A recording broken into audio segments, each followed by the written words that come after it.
Only 36% of income-eligible older adults receive federal housing assistance. I want to repeat that because that's another piece that blows me away. Only 36% of income eligible, that is adults who because of their incomes would qualify to receive federal housing assistance, only 36% of those eligible are receiving that federal assistance. And there are a lot of different reasons for that we don't have time to get into now, but the need for assistance is only going to increase, and we know there are various federal cuts that may be looming.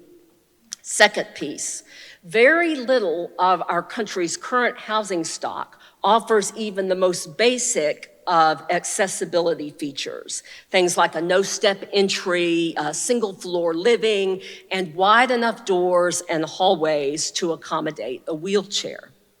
Number three, there is an ever-escalating need for services that assist older adults with the activities of everyday living and basic household tasks. Service-enriched affordable housing has been shown to support independence. Okay, service-enriched affordable housing, that is housing, a community like Parish Grove, where there are service coordinators, where if you are having trouble getting to a doctor's appointment, a service coordinator can meet with you and strategize different possibilities. So service-enriched affordable housing has been shown to support independence, which again, that makes total sense. It helps people stay in their homes, whether their homes are an apartment, a house, or whatever. In the coming years, demand is going to grow for the support services that make it possible for older adults to stay in their homes, which is obviously the goal, right? I'm not necessarily talking about, my husband and I argue about this all the time, even in middle age. I think, oh yeah, let's move on into a community and be with people when the children are gone and not live in this big house and do this and that and be alone and, oh, I'll never go. And I know from talking with some of you that that's not an uncommon argument that folks have. So when I say staying in your home, I'm not talking about necessarily making it possible for all seniors to stay in the home where they currently reside, but for seniors to find the sort of housing that is right for them, and then to provide the supportive services that make that housing feasible to stay in long term.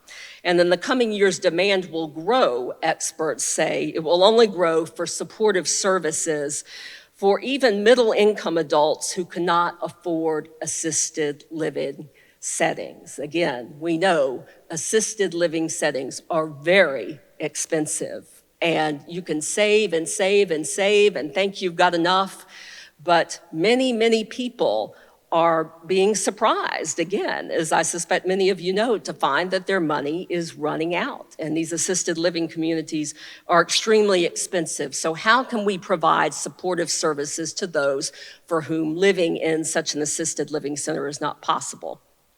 Number four, many older adults live in places that lack what some people call livability features, such as neighborhood amenities like grocery stores. I know, but talking all the time with friends at Parish Grove, that the proximity to the Peach shopping center, to a pharmacy, to Publix and so forth is one of the things that makes Parish Grove so wonderful.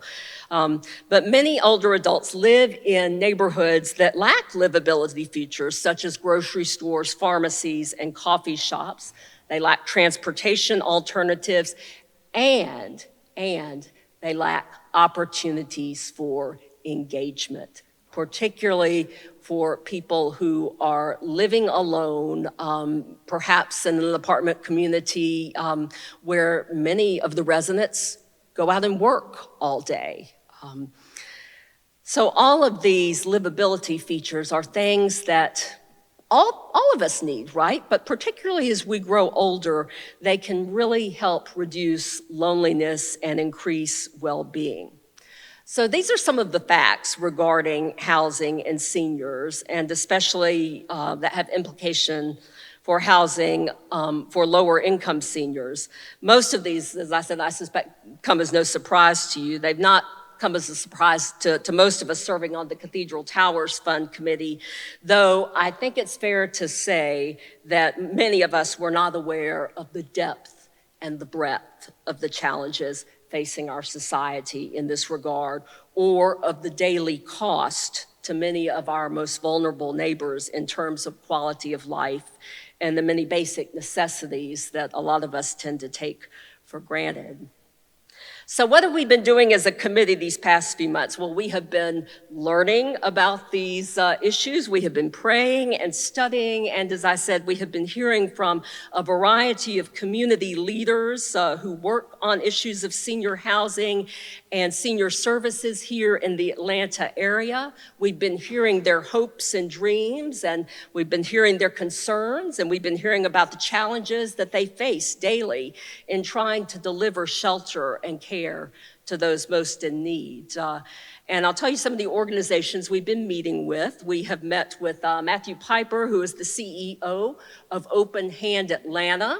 Some of you may be aware, in fact, I think that Open Hand Atlanta still delivers meals to some residents at Parish Grove. Open Hand Atlanta provides meals that are specifically tailored to meet the dietary requirements of people who may be living with a chronic illness like diabetes, or who may need to be on a low sodium diet. And these meals are provided to people so that they can eat healthfully, because as we know, eating healthfully is incredibly expensive. This is one of the great injustices in our society right now, is the lack of accessibility for lower income people to healthy, whole food. And then when you add in the challenge, which, as a middle-aged person, I relate to, the challenge is not just getting the fruits and vegetables into the house, right? It's preparing them. It's being able to stand on your feet long enough if you are a person who has a mobility issue. It's being able to prepare the food. Open Hand Atlanta helps with all of that. They are a wonderful organization. We also met with the CEO of Mercy Care, Catherine Lawler, who has spoken here before in this very space. Mercy Care, you may be aware, is the largest provider of free and reduced cost health care to people in Atlanta who are unhoused or underhoused, who do not have insurance, who would otherwise find it very difficult to access medical care. We spoke, as I said, with representatives from NCR here in the Atlanta area. We spoke with Becky Kurtz, who is the director of the Atlanta Area Commission on Aging and Independent Services, and she was actually one of my favorite people to hear from. She brought us information that we had no idea of, all the services that are out there, but that need financial reinforcement in order to be able to meet the needs of more people. For example, the Atlanta Area Commission on Aging and Independent Services provides a sort of a counseling hotline. If you or a loved one have gotten a recent diagnosis and you realize, gosh, I can't cook for myself anymore. I can't drive anymore. What am I going to do? Am I going to have to go to a nursing home, or are there ways for me to be able to stay in my current living situation? Well, you call the hotline and someone will respond to you and help connect you with services that are available. And we met with a couple of folks from other organizations as well. But the most common concern named by the people with whom we have spoken before, and again, this was just an attempt to educate ourselves, to get information so that we can, certainly, as I said, start doing some discernment prayerfully, but also in an informed way. The most common concern named by the folks with whom we've spoken was about the number of people in Metro Atlanta who are not being reached. The number of seniors who qualify for housing and supportive services, but who are not able to access that housing or those services because of budgetary constraints. Agencies, for example, can't afford to take on any new clients. They can't afford the staffing to support a larger client base. Matthew Piper from Open Hand Atlanta, and I wish I'd written down the exact number, but it was over 1,000. I think it's possibly closer to 2,000 people in the metro area who have qualified to receive meals from Open Hand Atlanta, but the funds are not available to produce more of those meals, to deliver more of those meals. So there are huge gaps. So as we talked with these folks, I mean, it was really simultaneously wonderful because we see that, yes, there is a lot that we can do to be good stewards of these funds, but it was also discouraging to hear how many services are available but can't be accessed because of a lack of funding from both public and private sources. So, I mean, honestly, I feel like we could have taken the conversations we had with those 4 or 5 people and come up with a great way to spend our first, to make our first disbursement in 2026. But another theme, and then I'm gonna stop and we're gonna focus some more on Cathedral Towers in a minute. Another theme that has come up several times in our Cathedral Towers Fund Committee, and particularly in our conversations with the representatives from area service providers, is that the Cathedral Towers Fund be used to focus on either supply or support. Okay, what do I mean by that? And this suggestion came from several people, the idea being that to be most effective, there are 2 basic big areas that we could focus on. One would be providing money to help people build more affordable housing, to increase the supply. So fewer people are unhoused, so fewer people are living in housing that is not adequate for them, et cetera, et cetera. Or the other suggestion was that we choose between focusing on increasing the supply of homes for seniors, or that we put our money towards support services and increasing those.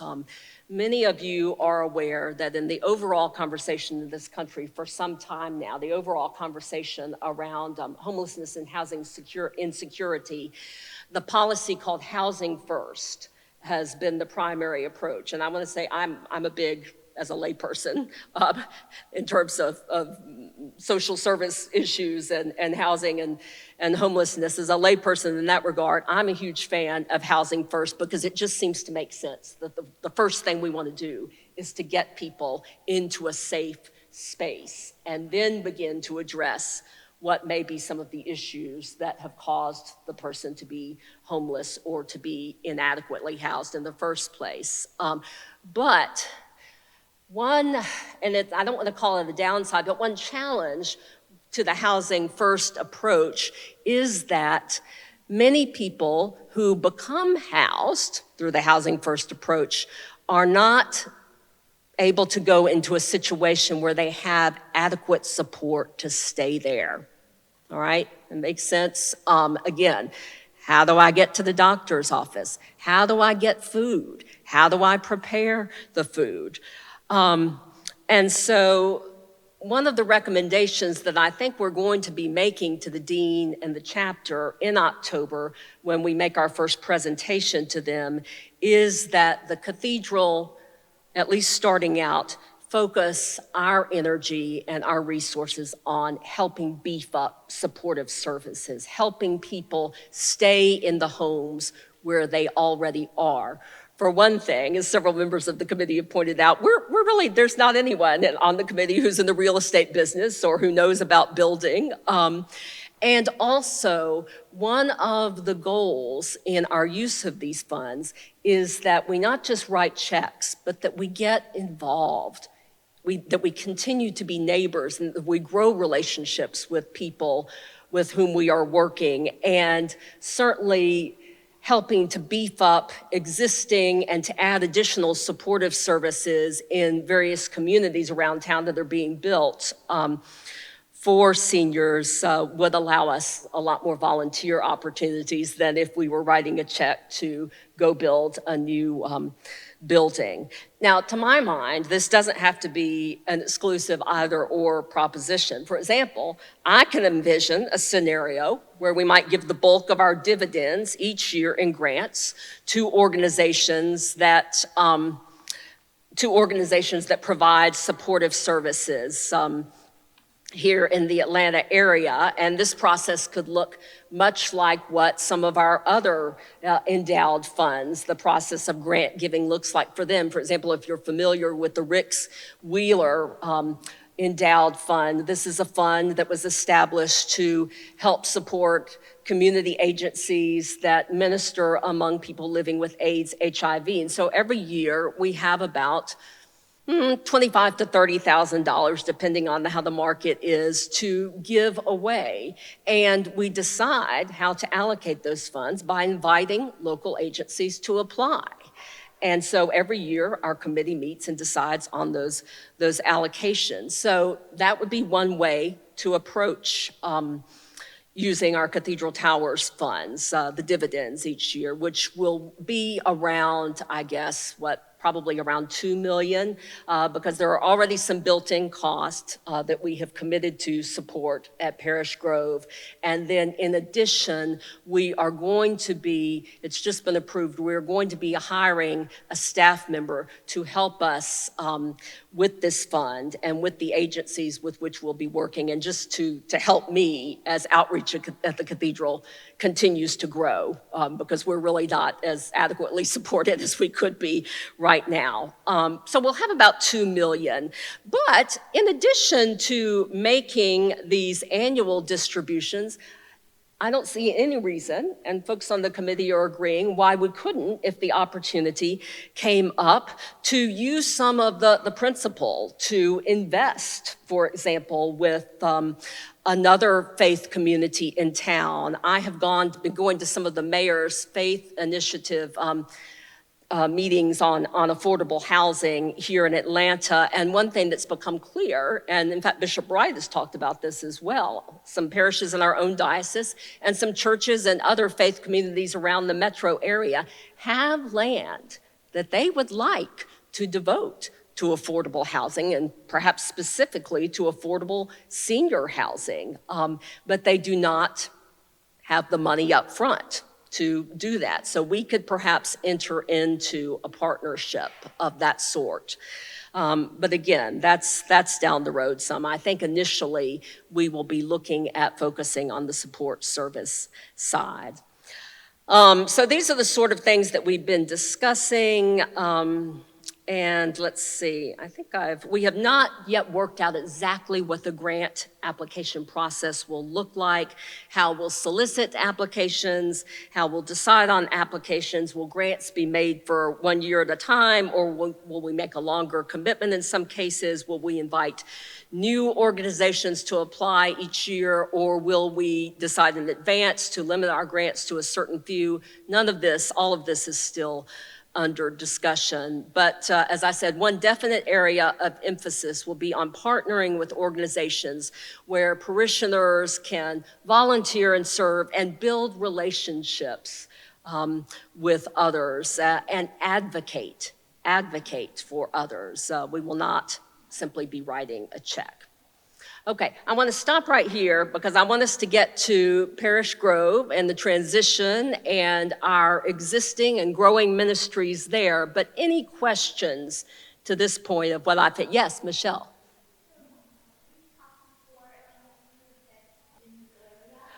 Well, Mayor Dickens is definitely working on that. And in fact, as I mentioned, I've been to Sarah Craig Goodell, who works with me, and I have been to several of his meetings recently of his faith-based housing initiative. So Mayor Dickens is working on that, and I know that there are groups that advocate continually with Senators Warnock and Ossoff for policy change in Washington, but that's something that's dear to my heart. I would love to see us do more advocacy to get at the root and address the root of some of these concerns and not simply put Band-Aids on them. So that's something some feedback I'll take back to the committee, and we can perhaps work on doing some advocacy specifically around issues impacting seniors.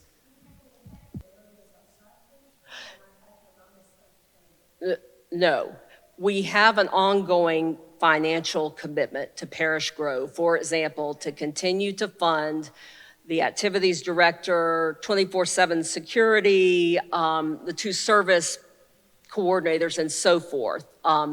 So that is money that, with the around 50 or so million, I mean, we could expect probably to get dividends of around 2.5 million a year. So there's around 300,000 of that at least that's already spoken for, devoted to Parish Grove. Then there will be another, I don't know, around 200,000 devoted to staffing, not just that one position, but other positions, existing staff positions that are related to outreach.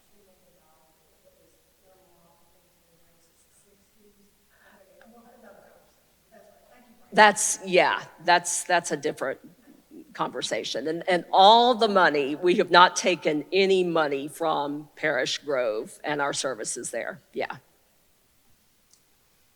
Any other questions? Before I want to introduce Dianne Otwell, one of our parishioners who for the past, Dianne, has it been almost a year?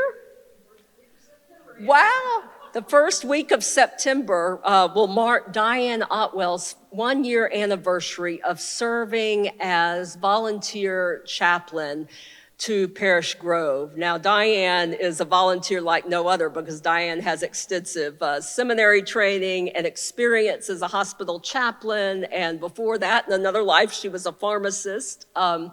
But she brings a wealth of resources and experience in providing pastoral care and a lot of passion.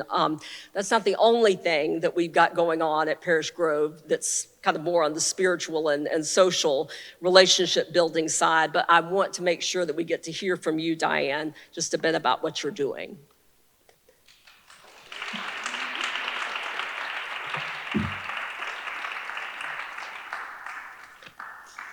Okay, like she said, I was a hospital pharmacist for 30 years. And in 2006, I decided I wanted to be a hospital chaplain. And that was 5 years of training, including seminary and chaplain training. And then I had hoped that I would be a part-time chaplain at St. Joseph, but at the time they were merging with Emory and it just didn't work out. And so I was ready for a break anyway. And it's amazing when you're a chaplain what just drops in your lap unexpectedly. And so one of the most unexpected things was that, NCR has volunteer chaplains. And so, Julia told me about that, and so I decided to do that. I did their training, and so then I show up at Parish Grove, and what am I supposed to do? Well, it helped a lot that Julia and I do the Bible study on Thursdays, and then after that, it winds up, I should do something formal. I should do book groups. I should do everything. But the first day I came in, and we did the Bible study, and I saw a person that I knew had lost a partner, someone in the church, and we sat down and he talked for an hour and a half. So this is what you wind up doing. And so I thought, it needs to be formal, but you know what? People just want you to be there. And so I've had the most wonderful time getting to know people. But how do I do that? So I just walk around going, hi, I'm the chaplain. Hi, I'm the chaplain. And after a while, people start talking. And so my husband, Vern, worked at Southern Company for 33 years. And one of the seminars or workshops he had, someone came in to talk about management. And he talked about MBWA. management by wandering around. So I decided that what I do is ministry by wandering around. And so, but I can't tell you how wonderful it's been to be there, how wonderful the people are.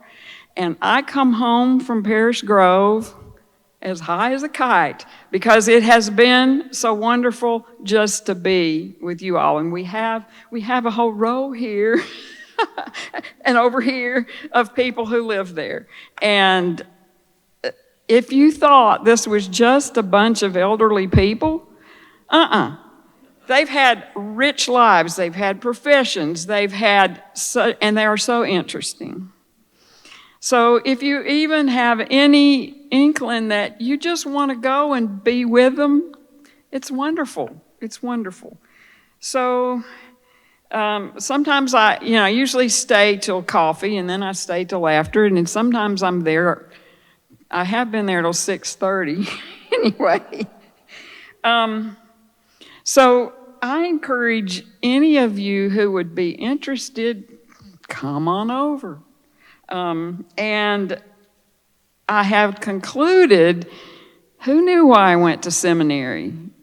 Well, guess what?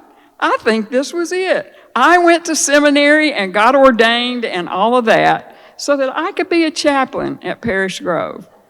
Thank you.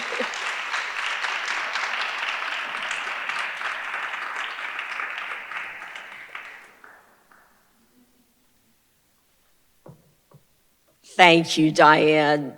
You and your ministry are such a blessing. I experienced that myself as we lead weekly Bible study together, and I hear about it from residents and other folks all the time. Speaking of weekly Bible study, as Dianne mentioned, you don't have to wait for an invitation. We have opportunities in place. If you are feeling a calling, if you have an extra hour once a week, if once a quarter around the holidays, there is something that you would like to do to come make some new friends with our neighbors at Parish Grove. And I'm going to talk about St. Anne's in just a minute. There are so many ways. One of the ways that I think we overlook a lot is that we do have this weekly Bible study at Parish Grove. This is not just for Parish Grove residents. It's for everyone. In fact, as many of you know, we have,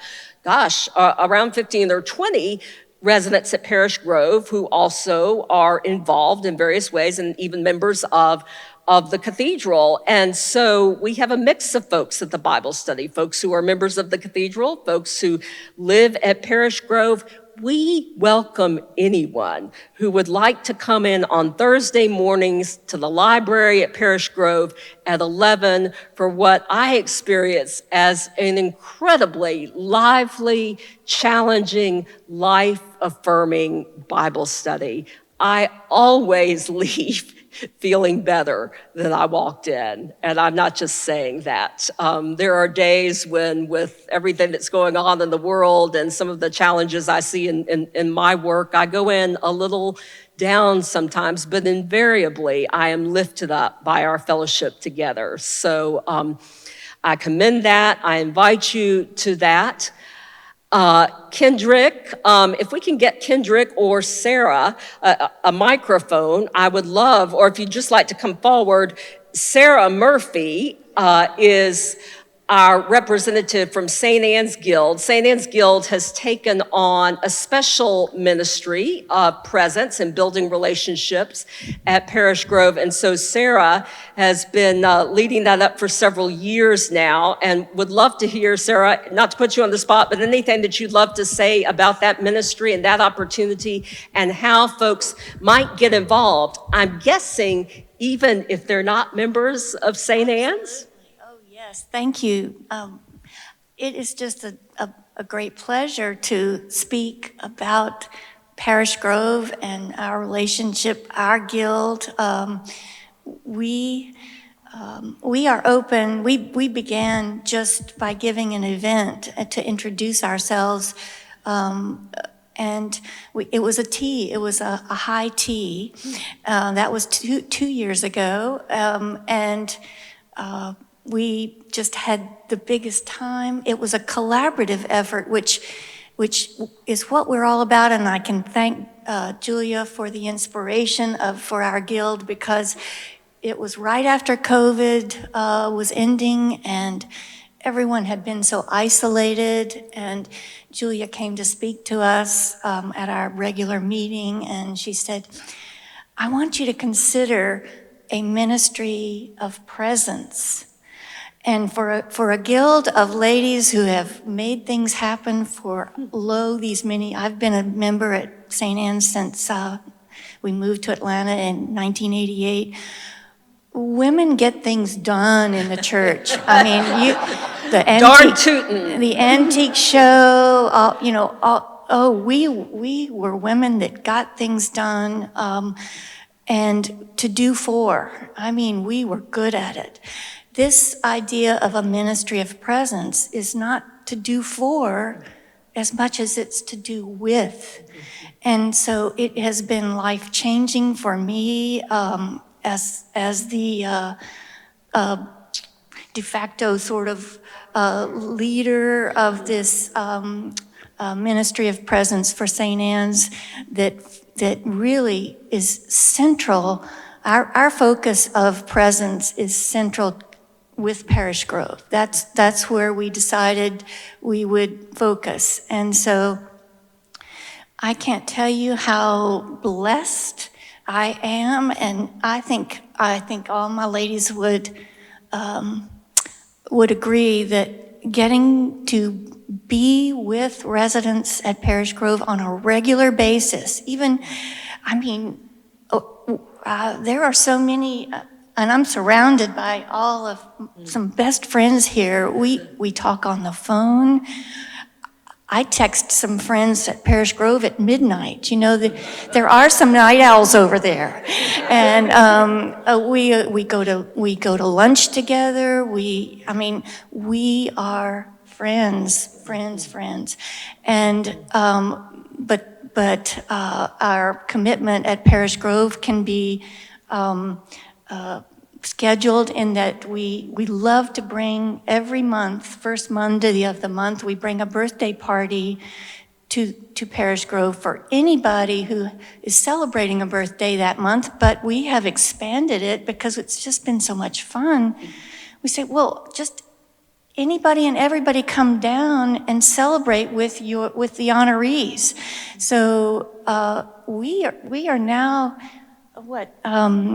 Michelle is the president of the Resident Association. She is a firecracker, I'm telling you, and talk about getting things done. But and Jackie Still, my sweet friend here. I mean, we are. This is Jackie. She's on the Resident Association, as so many of us are on the board, the Resident Association board. But our collaboration, and I really want to emphasize that, it is a collaboration. It's doing with, it's not doing for, has been just a huge positive. And I do encourage anybody, you don't have to be in St. Anne's, just come talk to us. We'll talk to you about it, or talk to Dianne. She's so connected. Talk to Julia. Talk to this lady, Lucy Baker. I encourage you to just get to know people there, and that's the best way to do it. Is just go be with them. I'd like to do crosswords with Jackie's group. I learned so much about their life experiences from what words they know and when they learned them. And I mean, these are hard words. A lot of them from World War II, you know. Jackie's a historian. She loves history, so she's a font of knowledge, and I've spoken too long. No, you haven't. That's wonderful, Sarah. Thank you so much.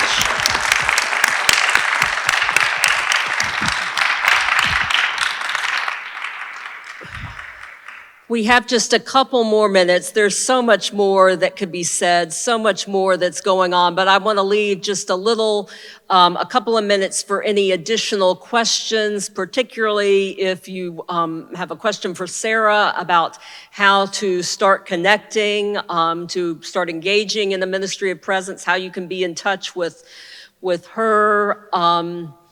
Any other questions of this sort? Yes.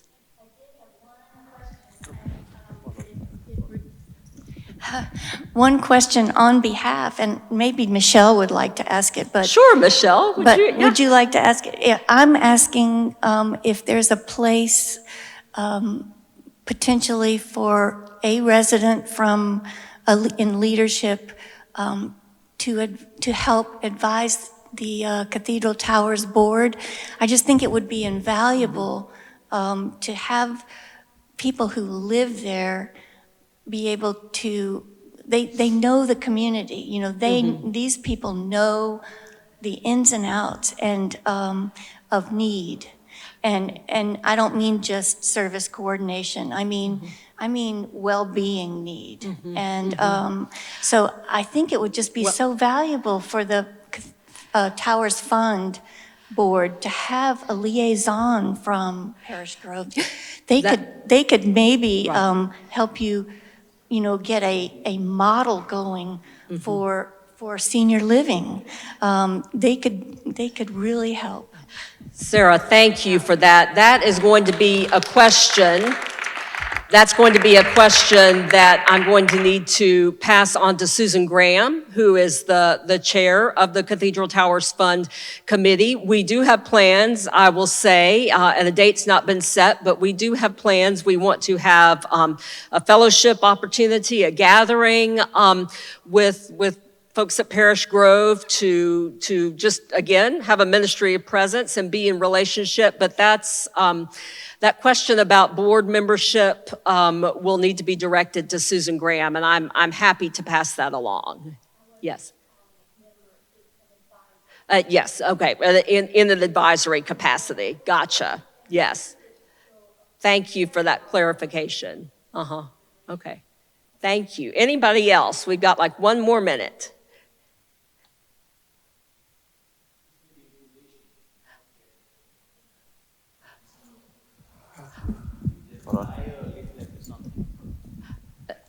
How Emmanuel, to get contact information? Yes, ma'am. About getting involved? Just getting involved, yes, ma'am.